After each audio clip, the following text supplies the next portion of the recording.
immunitetingizni bir haftada ko'tarmoqchi bo'lsangiz va ichak faoliyatingizni yaxshilamoqchi bo'lsangiz, sizga bitta retsept o'rgataman, o'rganib oling. Eng qizig'i, bu retseptni kichkina yosh bolalardan katta insonlargacha ishlatsa bo'ladi.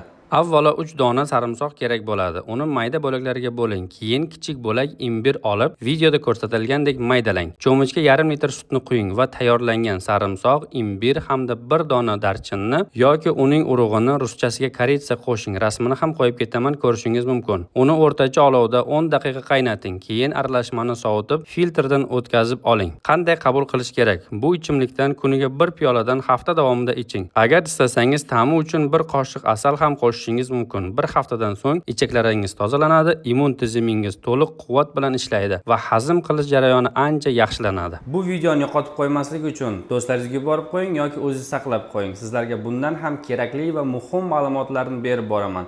Menga obuna bo'lishni unutmang. Sizlar bilan doktor Namozov bo'ldi.